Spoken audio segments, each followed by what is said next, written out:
Hey y'all, it's John Tyler, the host with the most, reading you our community calendar, brought to you by Union Bank. Saturday, November 8th, the Methodist Church will host the annual Fall Holiday Bazaar. Contact the Chamber of Commerce for more details. Lunch will be available at the church. Saturday, November 15th, Drew Central Cross Country Team is hosting a color run 5K at McCloy Park. The event starts at 8 a.m. and costs $10 to register. All donations go to Drew Central Cross Country. Tuesday, December 2nd, the 31st annual Carols of Christmas Parade will begin at 6 p.m. at the Town Square. Contact the Chamber of Commerce to reserve your favorite song. You know what, Mr. Jeff? Christmas is my favorite holiday. Yeah, what's your favorite Christmas song? I like Jingle Bell Rock from Brenda Lee, too. All right. Hello and welcome to another edition of Monticello Minute Unscripted. As always, I'm your host, Keith Wallace, and we're coming to you from the Advanced Printing Studios just off the square in beautiful downtown Monticello. We'd like to thank our sponsors, Monticello Chevrolet GMC and Arkansas Superior Federal Credit Union. This week, we've got a friend of the program back with us. She's the chairperson of the Parks Commission, Amanda Killingsworth. Welcome back to the show, Amanda. Hey, Wallace. Thanks for having me back. Now, being the chairperson of the Parks Commission, you're here to talk about something that I think is a vital part of a community and one of our most impressive, shining parts. It's our parks. I love parks.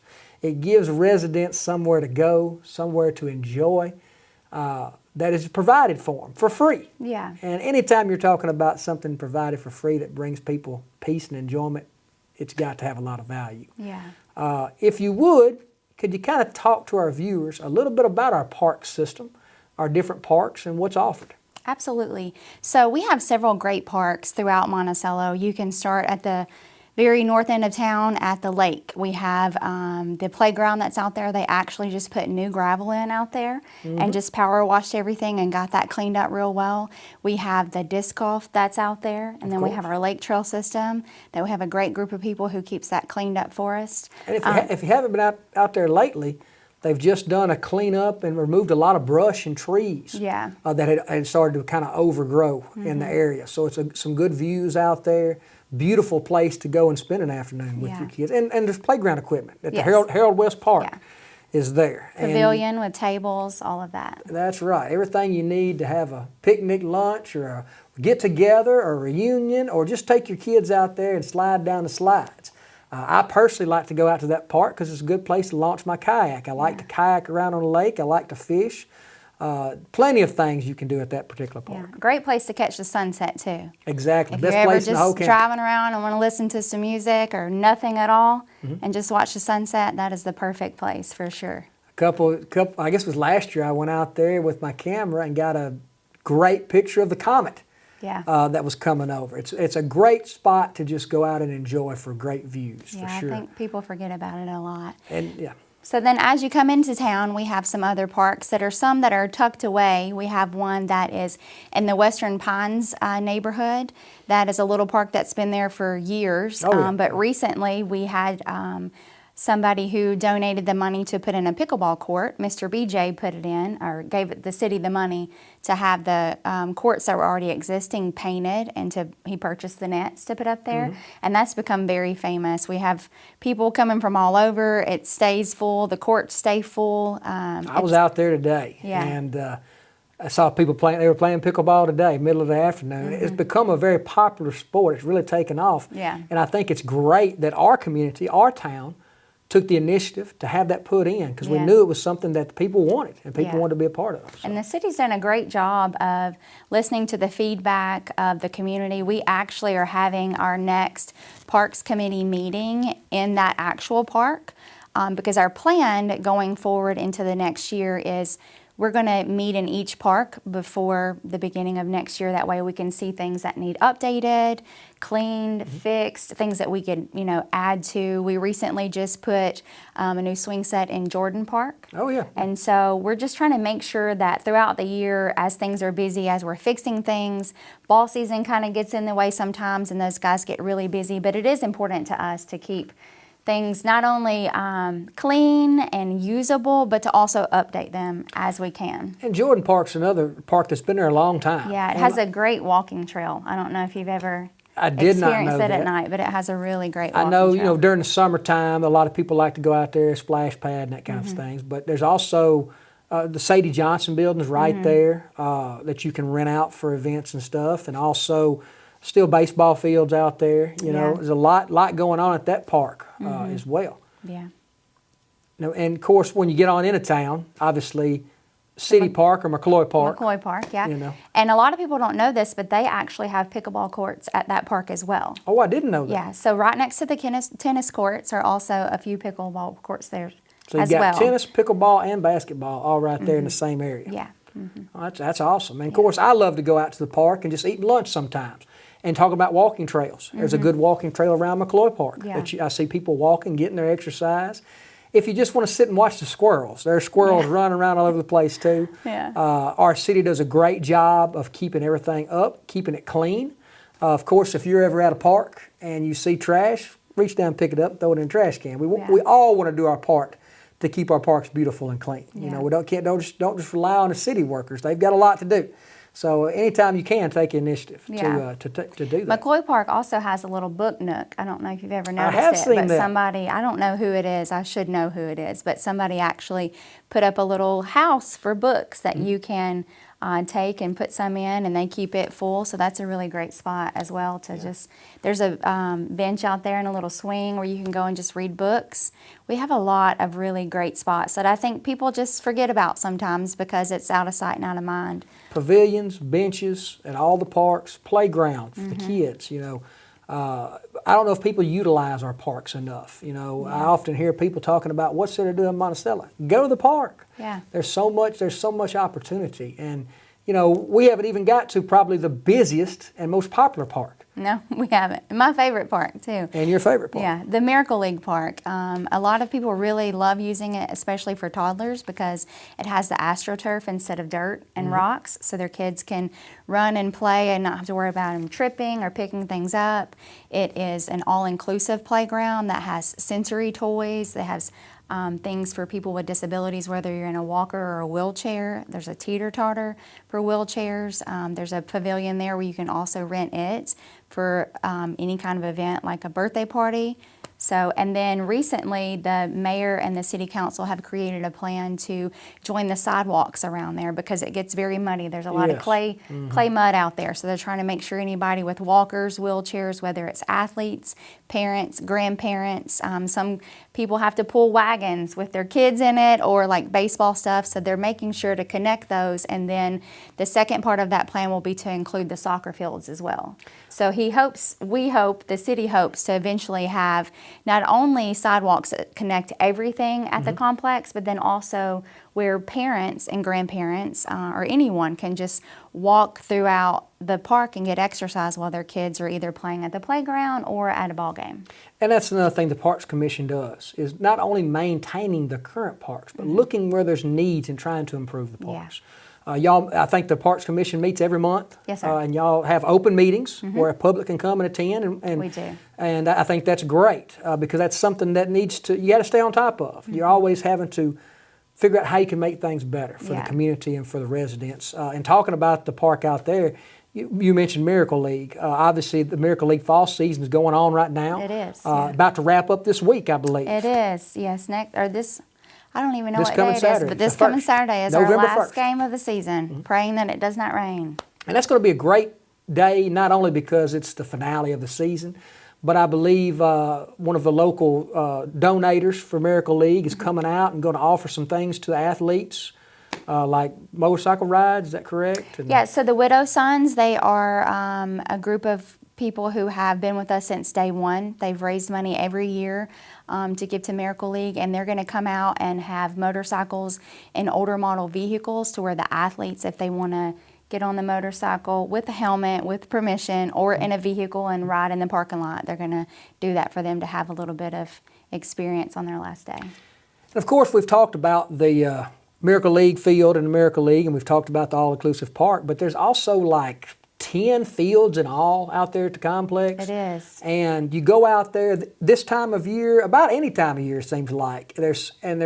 the parking lot's full on a weeknight while people are out there watching different ages of children playing baseball or playing soccer. There's a whole large area dedicated to soccer with goals, and you have a lot of soccer. So it's probably, well, there's no doubt, it's the most popular park that we have in Monticello, and it's always busy and it's always being utilized, and we're so lucky to have it, but we're also very lucky to have people like you, Amanda, who are putting in the time to make sure everything is where it needs to be and stays where it needs to be.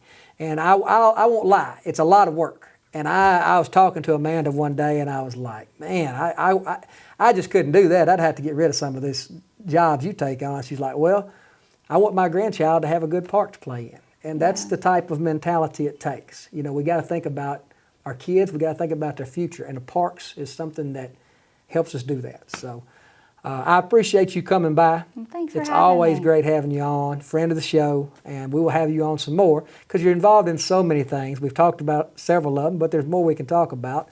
But for time constraints, we're going to have to cut this one off. I think I've enjoyed learning about our parks. I know our viewers have. We're actually going to be right back because we've got one more major announcement that we want to say. So stay tuned and we'll be right back. Ooh, welcome back. We've got a big announcement. It's Halloween, and tonight at Monticello Country Club, beginning at 7 p.m., is going to be Unmasked Domestic Violence. Options presents Halloween Fun. Come and join us. We're going to have snacks, a DJ, a very special DJ. You may have heard of him, the Keith Wallace. definitely special. Very, very special. Spooky special. We're also going to have throughout the night some trivia questions. So bring your thinking caps, bring your coolest Halloween gear. If you don't have a costume, come in whatever you like. We're going to have masks that we're going to be giving away and prizes throughout the night. Cut. We're back with our guest artist for today, and we're really blessed and really lucky to have the high school art teacher right here at Drew Central with us. It's Katie Meier. Welcome to the show, Katie. Thanks for having me. Now, of course, I know you. You're a friend of mine, and but for our viewers out there who may not know you, can you just give us a quick recap of who you are and a little bit about your journey as an artist? Well, I'm Katie Meier. I work at Drew Central High School. I've been there for 12 years now. I'm married to Adam Meier. We've been married 22 years. And I have a son, Jackson. He's 21, and Cadence, who is 18. Mm-hmm. Both of them graduated from Drew Central and moved on to other things. Drew Central Pirates, Mm-hmm. yeah.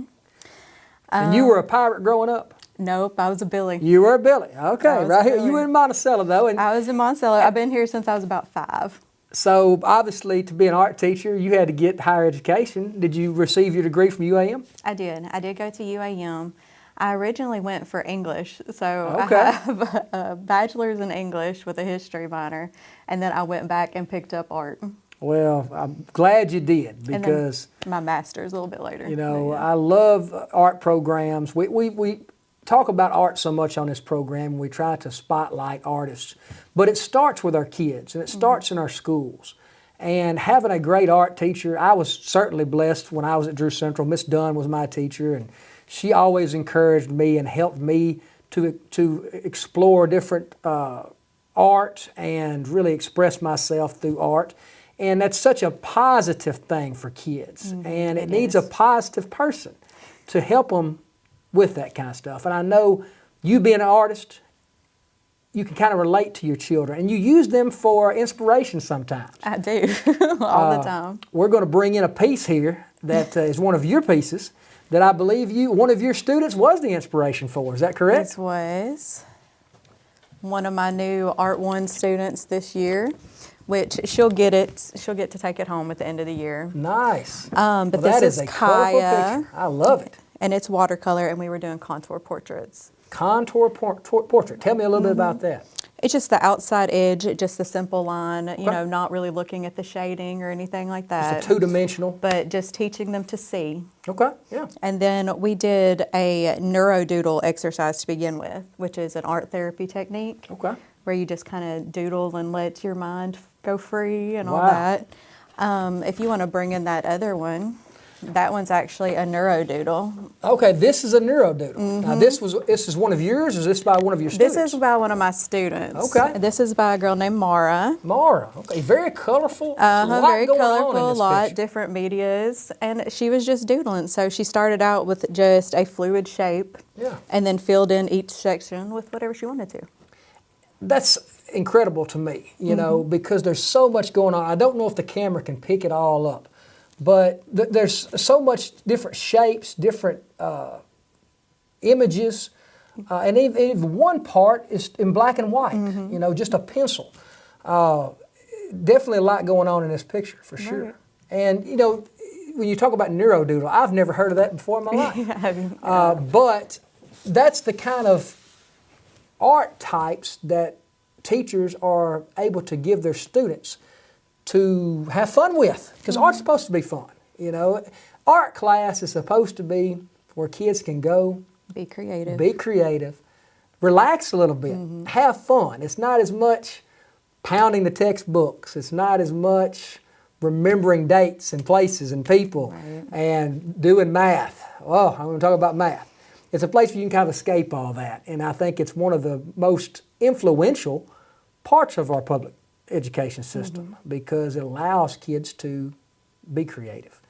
Right. We've got another piece here that I think one of your students did. Yes, this one's actually from last year.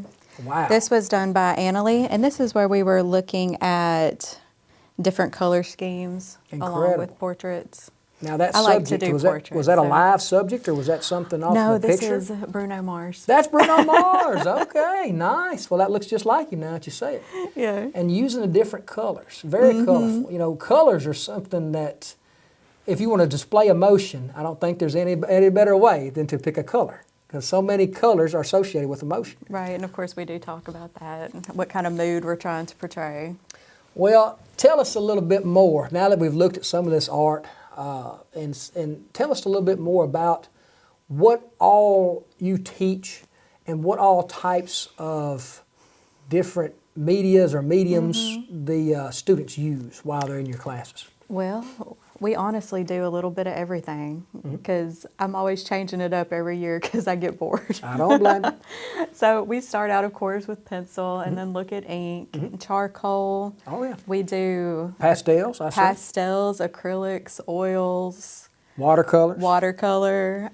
We do printmaking. We do ceramics. If I remember printmaking, you know, you have to create something to make the prints off of. It's like a linoleum Right. that So you make carve like a into. stamp that you Yeah, carve. stamp, And then that's you can it. make like multiple pieces from And that use a symbol. roller and paint to roll over Well, that. ink, yes. And ink, and then press it, and you can make multiple prints. You number those prints for how Right. many you make. Okay. Right. What about if they want to get their hands dirty? Do you still do anything with clay or any We type do of a sculpture? lot of clay. We just make clay whistles. Whistles. Oh wow! So they like those.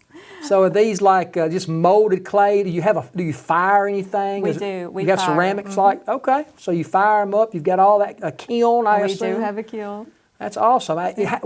You know, do you have to be a certain age? Because I'm thinking about coming out there and maybe trying to get in one of these classes because all this stuff sounds right up my alley. Oh, you can come anytime you want to. Wow, I might just show up. I might take you up on that.